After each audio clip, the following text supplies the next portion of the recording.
Hello everyone, my name is Natalie Ledwell and this is the Inspiration Show. And today on the show I have my friend and special guest, Mr. Joe Vitale. How are you, Joe? Doing great. Always good to talk to you. So I'm glad to be. Yeah, sorry, it is always great to talk to you, and and part of the reason I have you back here on the show, because you have been a previous guest, is that we haven't talked for a long time, and I know that you've had so many things going on. I'm thinking we need to catch up, and why not do a catch up while we're here on video on the show?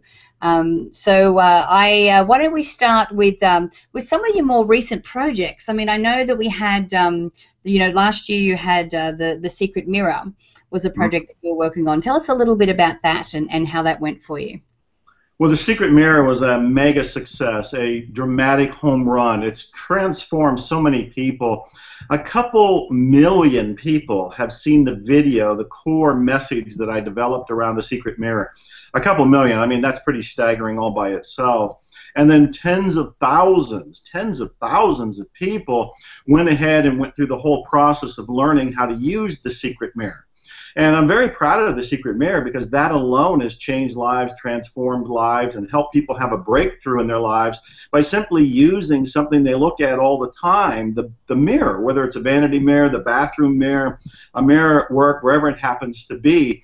But they use it in a specific way. It's like a combination of self-talk and hypnosis, and also using some futuristic things. Like I had co-authored a book called The Remembering Process, where you sort of remember something you would like to have happen, but you remembered it as if it's already happened. And all of this is weaved together into something called the Secret Mirror. So how is that done? Oh, I get stories all the time. People have these breakthroughs in relationships and health and their finances, and when they want to get a job, they're getting a job. If they want to break from the job and go out there and start to be independent and financially free, they move in that direction. But the Secret Mirror helps them tap into a part of wisdom that's really there inside of them anyway, but we don't always know it, we don't always feel it, and we often just kind of dismiss it. So I don't know, that's a long answer to your question, but the idea has been, it has been a roaring success. You know, it's interesting. It's an interesting concept that you talk about remembering as if it's already happened. Yeah. How is that different to visualizing it as a future event? Well, this is a very important difference. I love visualization. I still teach visualization. I still tell people, go ahead and visualize your future. And visualization taps into a part of your brain that we all know works, and your brain thinks in terms of images, so you're getting to befriend your brain and use it to your advantage. But remembering is a little different in the sense that most people use visualization by sitting here and then visualizing their end result. They visualize that they've already acquired the best-selling book or the business or the relationship, which is all wonderful. Go ahead and visualize that. But remembering a visualization means you go past the point of its completion and you remember back to when it was completed. So you go ahead of the visualization to the point where it's already in your reality. It's already happened. The way that I teach this is that I imagined that there's another universe. There's a parallel universe to Earth. And on this other planet, there is a version of Natalie. There's a version of Joe. And this version is 6 months ahead of now. That version of you has already achieved many of the goals that we want to achieve. We tap into that version of us and remember back, how did you achieve your goals? So it goes beyond visualization, and there's an underlying message that it had to have happened for you to be able to remember it. Very powerful stuff. Yeah, it's incredible because what you're doing is helping people step into, you know, how they feel and who they are as a result of already achieving the goal that they've set out for themselves. They step into the reality of it's already being completed. I'm a big fan of Neville Goddard, and I wrote about him in my books like The Attractor Factor. And Neville used to tell people, assume the feeling of the wish fulfilled. And what that means is, instead of imagining that it's going to happen tomorrow or next week or whatever, you imagine it's already done.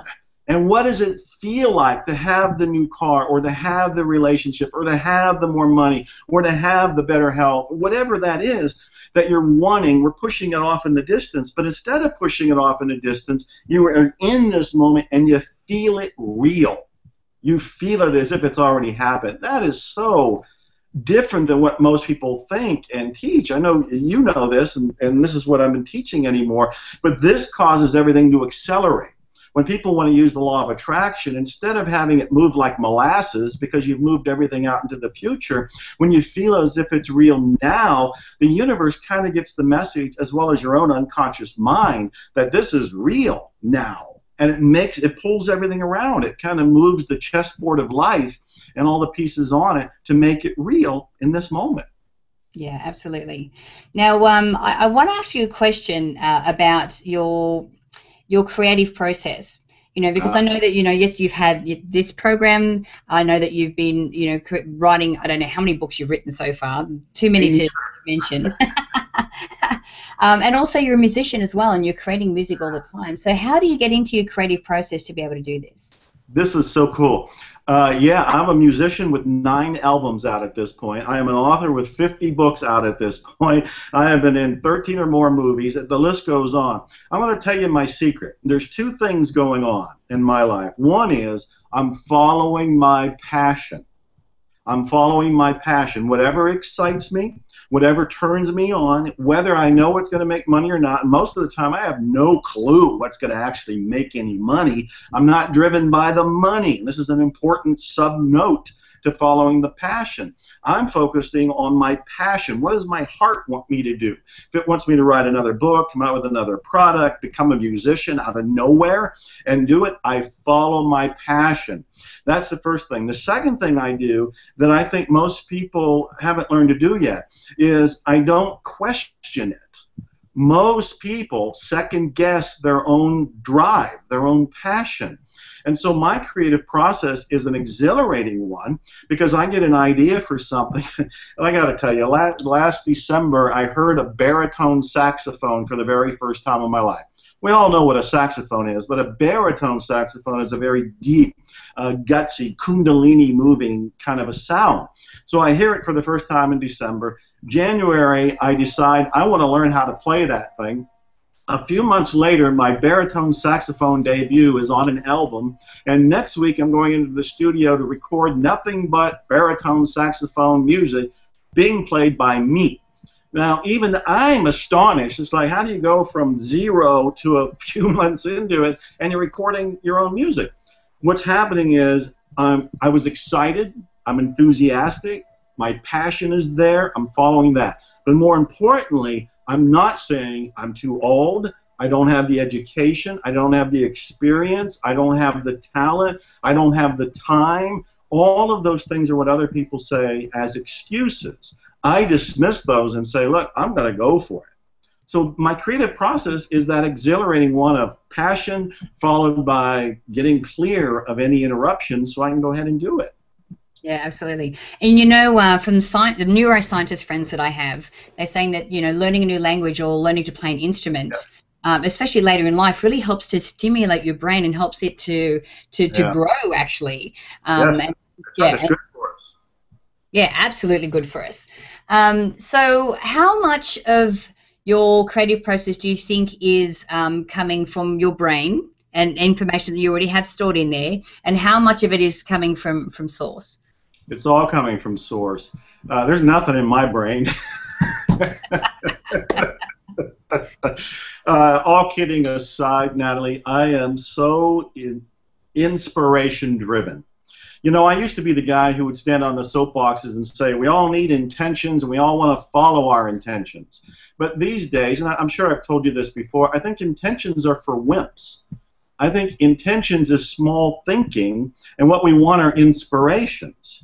Inspiration comes through from, I'm going to say, from the divine. Somebody else might say a higher power or God or nature or Gaia. There's all kind of words for this power source. I often use the phrase the divine. And so the divine is really sending ideas to me. We have free will. I could say, no, I don't want to play the saxophone. No, I don't want to make another book. No, I don't want to do such and such. But I've learned that life is so much more wonderful when I say yes. So when the ideas come, when I get inspired, I'll go, I don't know how I'm going to actually do that, but if the inspiration's coming from the divine, I'm following it because I know that's where the magic and miracles are. It used to be in my life that I'd pay attention to what my ego brain would say, do this next. And I found that life was a struggle, and those were my homeless years, my poverty years, my desperation years. When I finally started to surrender and listen to my intuition, my gut, my passion, to what I call the divine, life opened up. And so to answer your question, it's coming from the divine. Yeah, absolutely. So what's your practice that you have to be able to regularly tap into that? Yeah, I make time for it. So in other words, people look and they go, well, if you've written this many books and recorded this much music, you must not rest at all. You must be a type A. And I'm like, oh, man, I take siestas. I get in the hot tub every night. I smoke a cigar in the afternoon on my deck in the woods. I make time to allow inspiration. I'm not so driven and so busy that the inspiration gets overridden by my lifestyle.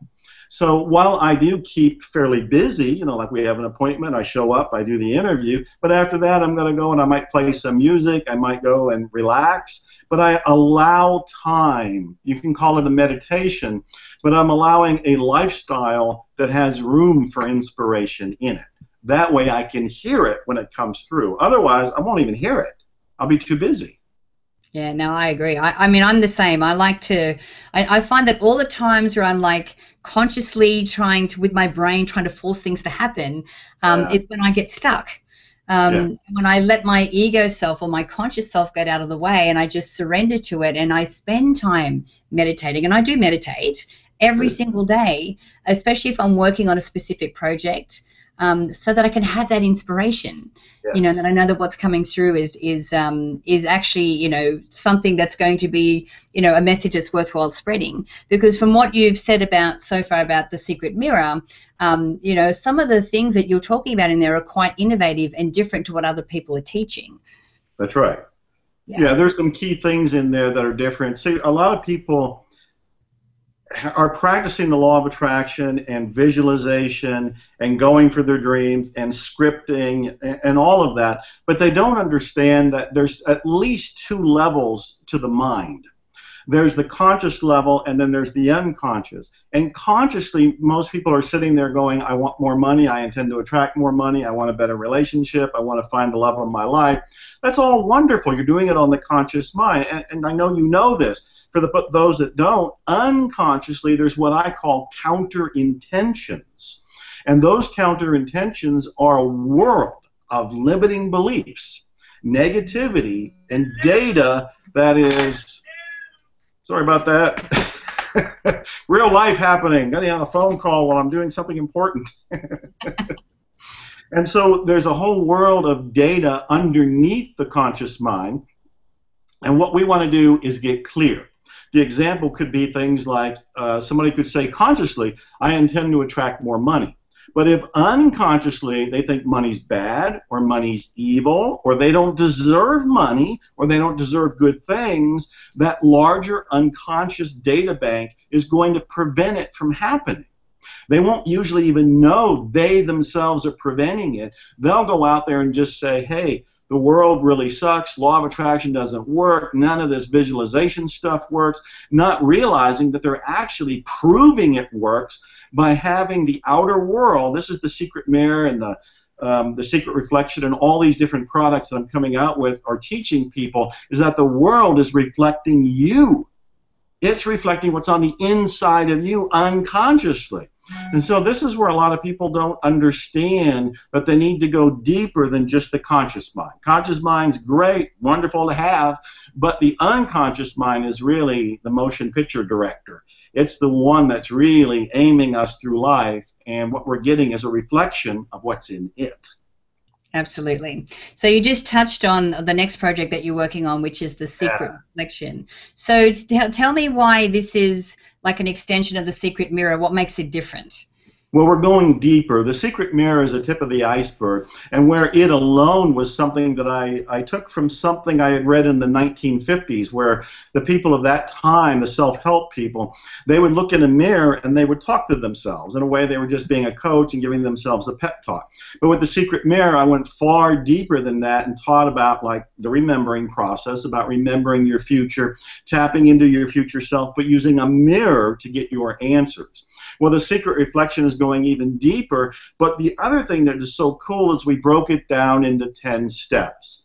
These 10 steps make it far more manageable than just saying, go look in the mirror and kind of tap into your future self. While you can do that and you can go so far with that, most people wanted more. And I kept hearing from folks saying, I need detail. I need to know how to do this in a very precise way. Plus, they wanted to see me do it on myself. So I actually have some video footage of me putting myself into a trance and using the secret reflection to get answers for my own life. So the secret reflection goes leap years ahead of the secret mirror. If people are using the secret mirror, great, but the secret reflection is what they want to check out next. This is the next level. This is going to the next breakthrough. Right. So do you have to have gone through the secret mirror to be able to appreciate and through the secret reflection? No, that's a great question. No, not at all, because what I do obviously is I walk people through the basics. So I bring them up to speed, and then we race down the track going ahead with all the new information. But no, they don't need to have the first. Great. Perfect. All right, well, our 15 minutes has flown, as I knew that it would. Always flies when I talk to you. Yes. So I know, guys, if you click on the banner to the side of this video, you will go through to Joe's website to find out all about the secret reflection, that new product, and how amazing that is. And I think we also, if they want to find out other things about you, about your music and all that kind of thing, they can go to mrfire.com. Yeah, my main website is www.mrfire.com, mrfire.com. Yeah, and thank you for doing this. You're doing wonderful things. To include me is a great honor, and I love you, and I love what you're doing. So thank you, Natalie. Thank you, Joe. I love you too. Thank you so much for that. Now, guys, I encourage you to share this video. You can do that by clicking in the Facebook and the Twitter share buttons on this page. Download the app if you haven't done so already, so you can watch the shows on the go on your tablet or on your phone. And make sure that you leave your email in the box on this page, because I would love to send you the Manifesting with the Masters video e-course. It's actually valued at $87, and I would love to send it to you for free. So until next time, remember to live large, choose courageously, and love without limits. We'll see you soon.